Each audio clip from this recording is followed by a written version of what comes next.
from humble beginnings to learning from your failures to becoming a great success. What is your success story? Chip Baker, The Success Chronicles.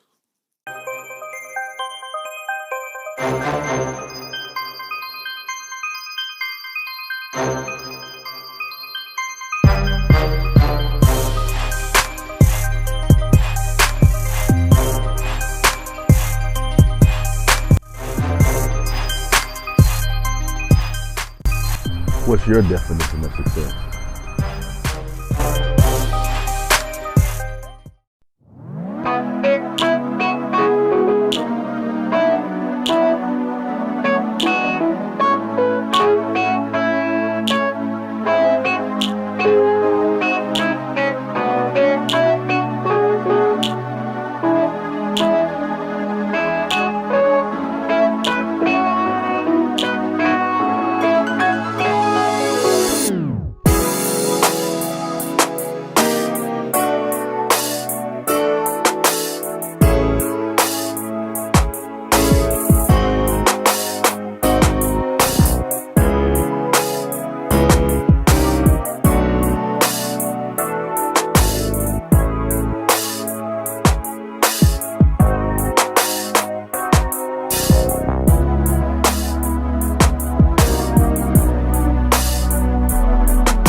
What's up, everybody? This is Chip Baker coming to you with the family series, Success Chronicles today.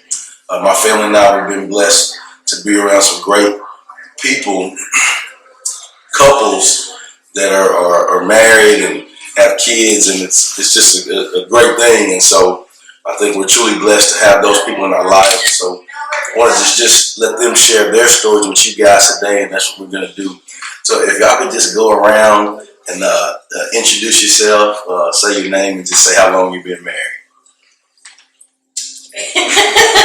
I'm Candace Robinson.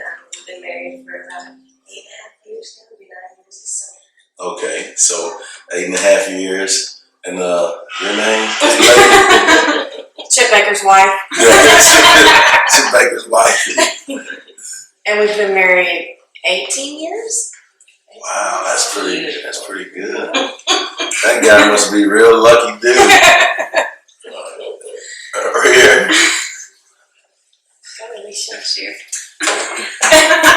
Alicia Thomas. My husband I met in college, so we're college sweethearts. We've been together, it will be 18 years in March. I was 19, he was 21. We'll be married 9 years in March. There you go. And I'm Candace Trujillo, I'm Manny's wife, and we have been married for 20 years this past December, but we are high school sweethearts, and we've been together for a really long time. Yes. But I feel very blessed. So. There you go. All right, the next round table question is the number of kids and their ages. We have two. Isaiah, and he's 13 years old, and Angelina, and she just turned 2 this January. Pretty little girl. We have Evan, who is 10. All right. We have 4. We have RJ, he's 18. We have Paul Jr., he's 17. Braylon, he's 11. And Ariana, she's 6.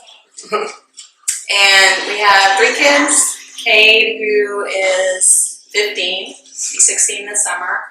Carson, who is 10, he'll be 11 in May, and then Mia, who just turned 9. There it is. So we talked about, but your husband is Greg Robinson, okay? But so for us, it's really just all these people are family to us.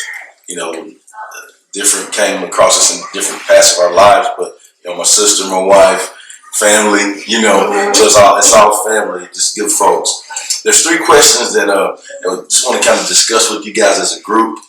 And the first one is, I talked about, I think you guys have successful families, and we all know that in order to have a successful family, you got to put some work in for it.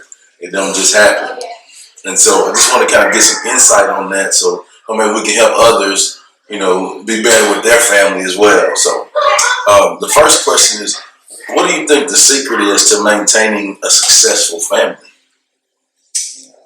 I would say keeping God first, faith is number one, and then communicate with each other. It's really about making sure you're talking, expressing how you feel with each other, letting each other know, what your thoughts are. That way, things don't get built up, or that way, if there is something you want, can't read minds. You gotta talk to each other and let each other know. That's from a kid's point of view, from a parent's point of view, to the husband and wife as well. It works, communication is huge all around.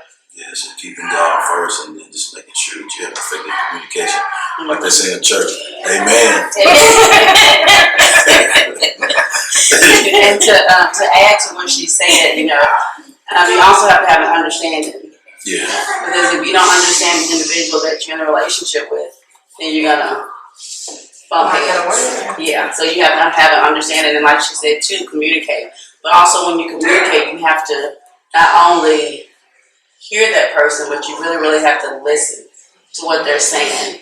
And sometimes we as individuals, we hear, we're hearing, and then you're so quick to talk. But instead of trying just to hear and trying to talk back, you really just need to kind of take a step back and allow the other person to express, like she said, what they really, really, truly, Some people and call how that they feel. stubborn. Yeah. Or being too independent. Yeah. I think it's important to be considerate of the other person's view, because really, I think in anything you do, it's not about you. Yeah. I think you have to have that view of, hey, I'm in this relationship with this person, and really that person and the family's needs are going to come before mine any day. And when you make those sacrifices, I think that's how you go on to the next, and move on and progress. Yes. Any other things on that you guys have? I mean, I think you just have to learn how to compromise. Yeah. And it just adds with everything that you've already said, because it can't be about what you want. It stops being about what you want when you become married, when you have children. Because I think it's natural for a lot of people, to just worry about themselves for so long, but then you become part of a unit. You have to learn how to compromise. Yeah. Learn to, and I'm working And on be that. willing to. I like to get my way, but We all, are work in progress. We all, are continuous working on that. But I think it's great too, when you're in a relationship and you know that person, like you said, it's not about me, but really that person makes it about you.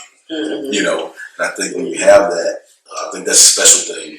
And that's what makes it great, and that's why you guys are here doing this interview. Because I think all of you have that, both ways. From the fathers and the mothers. You have that. You got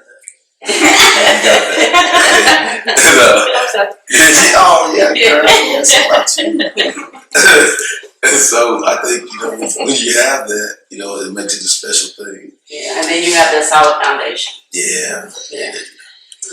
What is one thing that has been challenging as a wife as it pertains to your family, and how did you overcome it?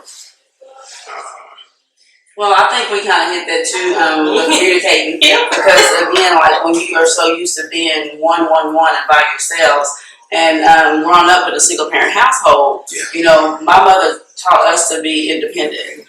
And so coming into a relationship with someone that was raised in a 2-parent household, they're really, you're coming into one, but with different perceptions. Yeah. And so that's really, really complicated. But again, you have to have that willingness. You have to have that want to do it. This is us. And so that was challenging. I know what I want to do. You have to allow the man to be the head of the household. Yes. And you have to allow the man, well, this is what we're going to do, and this is what it is. And so as an independent person coming in. No, that's not what I want to do. So as a woman, I had to learn how to step back. Because if you want to build this foundation, if you want to do it according to what the Bible says do, then you have to sit back and allow the man to lead and guide his family. So that was kind of challenging for me. But if you just sit back and do what you're supposed to do, it's gonna all fall according to the word, and it does. Yeah. I agree. That's pretty much what I say. A woman of faith, you have to, and a strong woman. And I came from a 2-parent household. Me and my husband both did actually, but my father instilled that in me. Man, take care of you. Yeah. There, girl, and you take care of yourself. And then you want to be able to compliment a man just like you want your man to be able to compliment you, and that's hard to think of when you have been that independent woman for so long, and it was when Greg and I came together, got married, and we went to high school together, found out we actually know each other like 5th grade, really. Classrooms right next door to each other, didn't realize it, but really became friends and everything in high school, and knowing him and knowing me, and then bringing these two strong personalities, strong mind frames together, that's a lot of work, but again, being a woman and a woman of faith, God says, you let your man lead. Yes. It's tough, but when you get that word and you say, yes, Lord, I'm going to be obedient, you realize actually how not tough it is, because you just say, okay, Lord, it's your will. Yes. It's your will, it's your way, and then you say, it's. And then you start working together. That's right. It does. It really does. It comes together. Yeah, teamwork makes the dream work. Dream work. There's no I in team. There you go. Any others? No. I think I'm not very good at communicating, so I feel like that's been something I've kind of been challenged with, because I kind of let things, I try to maybe do too much sometimes. Like after I had a surgery recently, I was like, well, if I don't get up and do this, and I don't allow them to take care of me. I think some Used to be the provider and the caregiver. and it's not them, it's me. Yeah. And I think once I learned that, just to let things go, that's been a challenge for me. I like to have control of a lot of things. So, and I don't think that, it just sometimes it's hard when you do that. I'm just used to being in control and like you said, taking care of things for myself. And I don't really allow myself to be taken care of sometimes, and so I think that's been challenging. But again, it's kind of my issue. So just being able to let go and do some of those things, and allowing my family to love me and take care of me has been a challenge sometimes for me. So. For me, one of the challenges is balancing my time between work, home, family, myself, and so I'm still working on that. That's a constant thing, but that's something I struggle with. I think all parents, Yes. especially moms, struggle with that because I think Yeah. we're used to more them. the family unit used to be, mothers did more outside of the home, and so I think as a mother you struggle so much with, have I been there enough?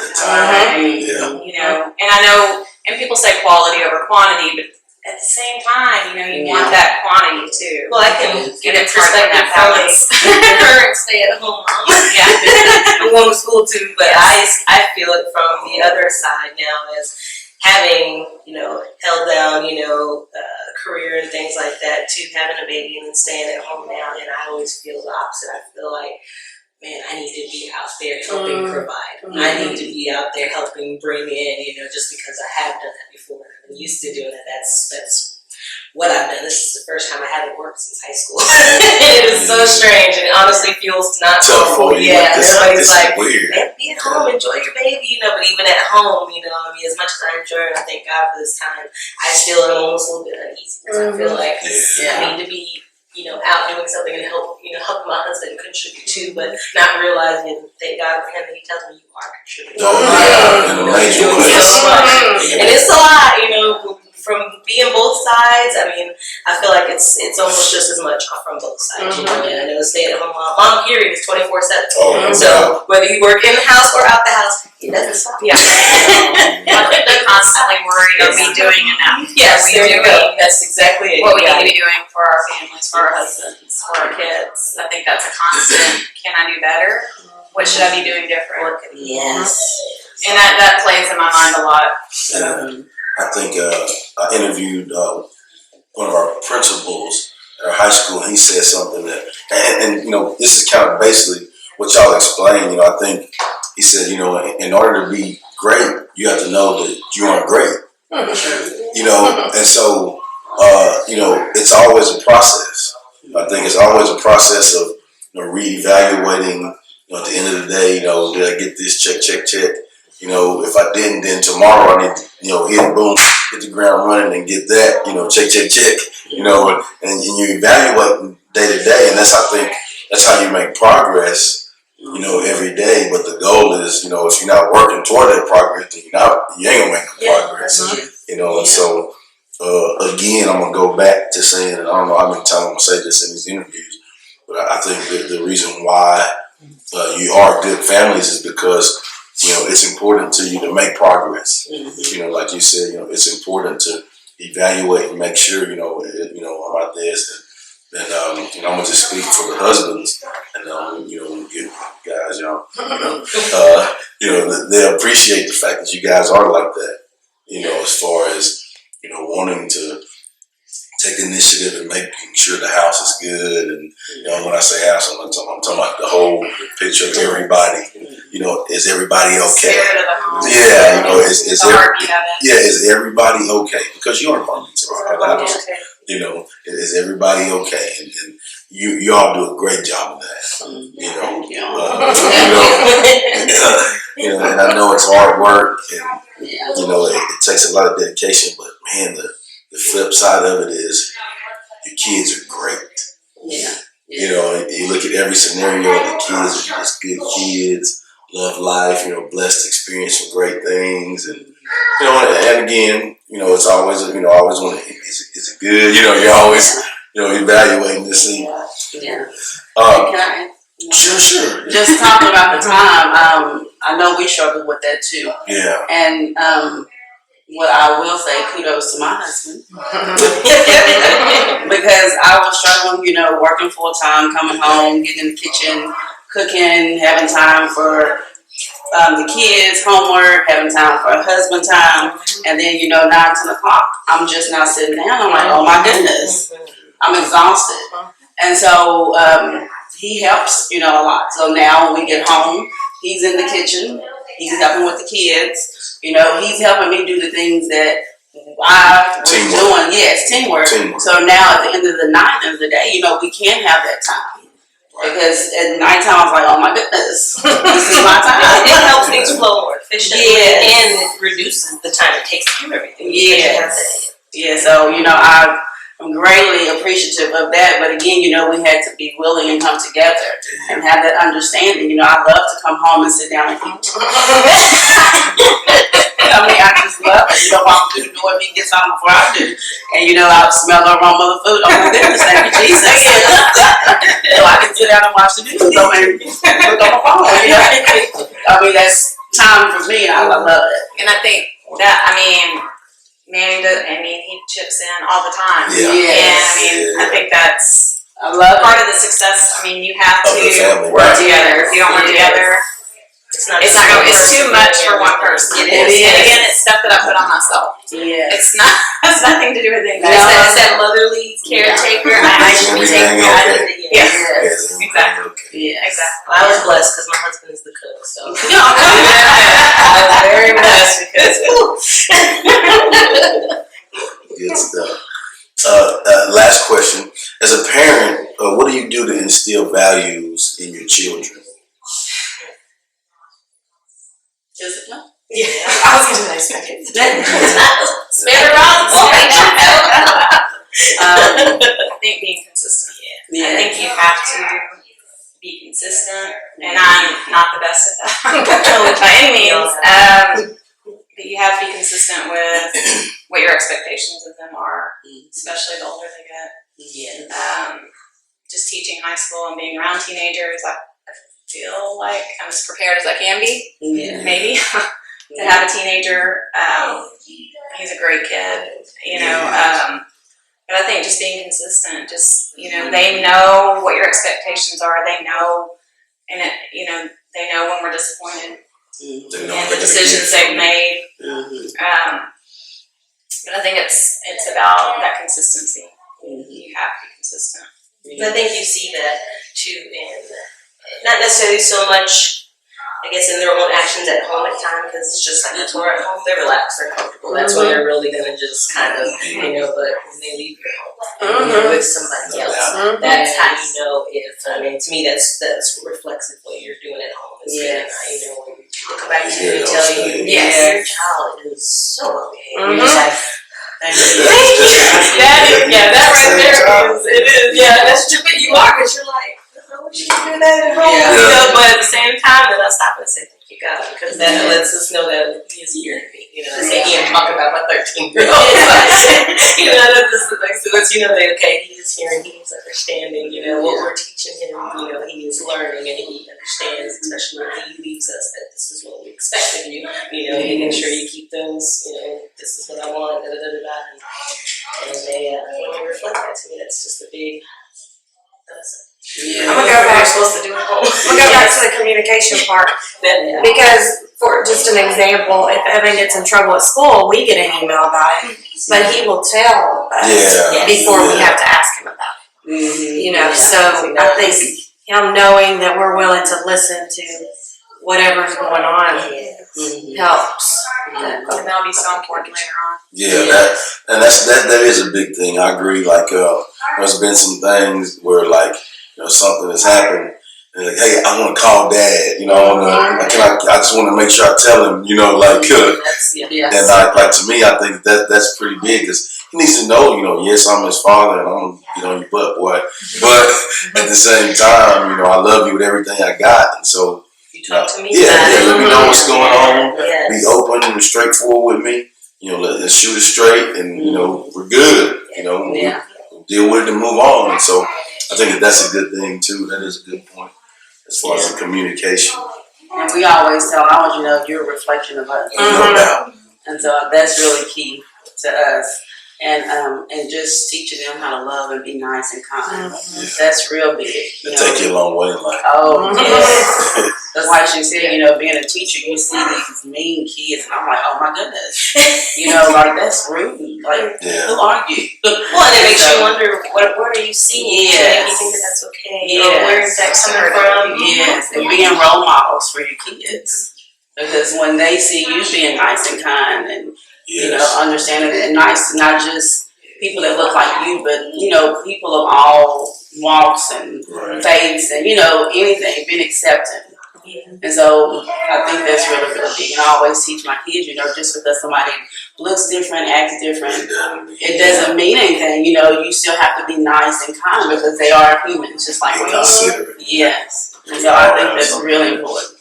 I think too that if you know, I was telling my husband about it because we're talking about some of the questions and things like that. And I said for me, communicate. You know, and I said for me, I think a lot of it is too. It's just like you know, being a manager at work. You know, I'd always have my employees. You know, they see that anything I ask them to do, I was willing to do with them.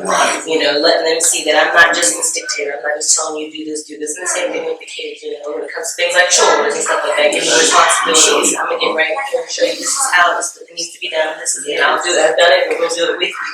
And then them seeing that lets them know, okay, you know, yes, I can, you know, this is something I should be doing. You know, they're not just telling them to do this, you know, I'm doing it with them. Just lead by example. I have one more. Something we could try to do too is expose him to things that show him how good he has it. Yeah. You know, like if he sees a homeless person, we talk about it, you know, and the importance of an education and, you know, that sort of thing. And last night, one example was we were watching 2020 and it was about middle class America and how they really struggle these days. And so there was a couple on there who the dad works 3 jobs. He only sleeps at home 3 nights a month. They go out to eat 1 time a year. That's all they do on their anniversary. He had 1 pair of shoes that was 10 years old, you know, all the sacrifices that the parents make for the kids. And then another couple, they go to McDonald's once a month. That's all they eat, fast food, you know.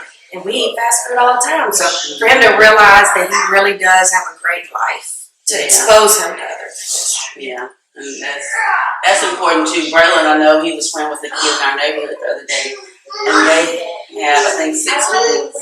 And so he had 2 younger siblings. And so we've been teaching our older kids, you know, the younger ones look up to you. Yes. Yes. And so Yeah, when Braylon came home, you know, he was talking with me, and Paul was like, you know what?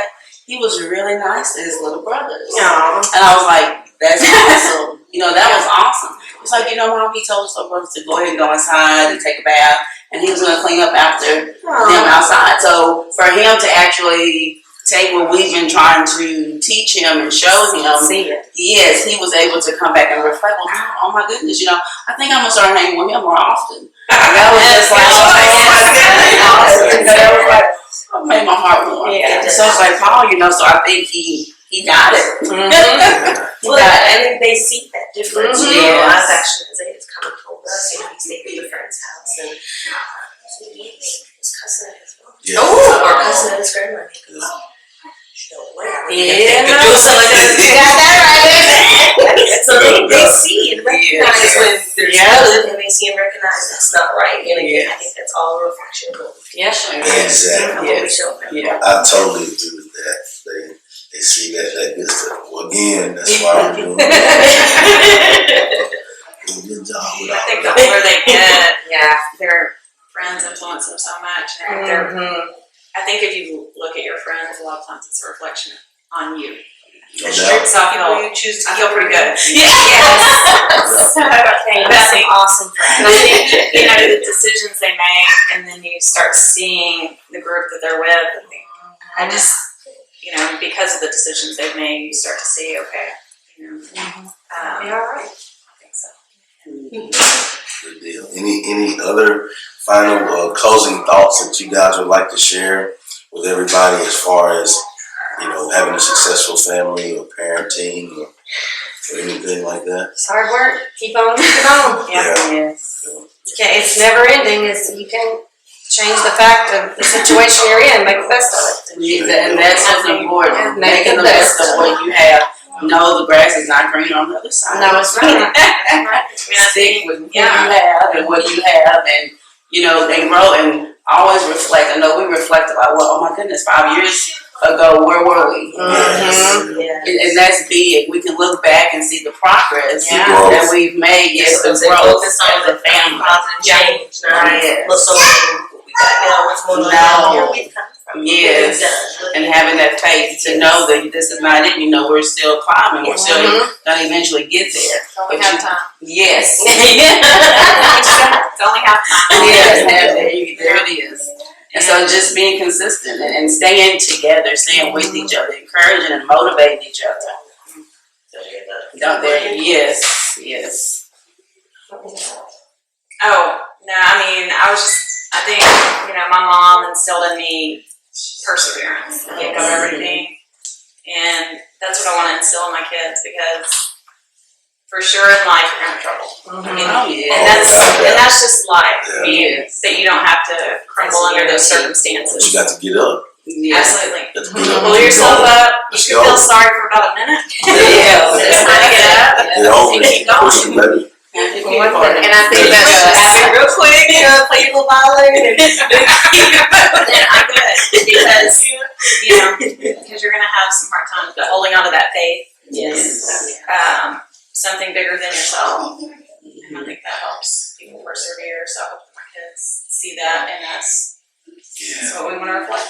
And I think it is too, it's super important, the example that you set. Yes, you can say those things to them and all that stuff, but the way they see you do those things, it's huge. You know, just like, with education, and you know that, like I can tell a kid, hey, be kind, but I'm not kind to you. Well, Yeah. that's not Yeah. that's different, like, so I have to, we have to make sure that, we're looking at ourselves to make sure we're on point to teach the right things, and y'all do that well.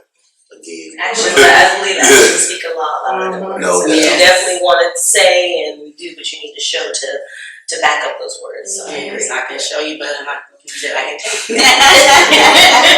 That works always too. I've heard that a lot growing up. Well, thank y'all so much for interviewing with the family Success Chronicle. Again, you're very successful families. I think my family is blessed to be around you guys and call you guys family as well. And I hope you guys enjoyed this episode of the Mothers of the Family Success Chronicles. I'll see you next time. God bless.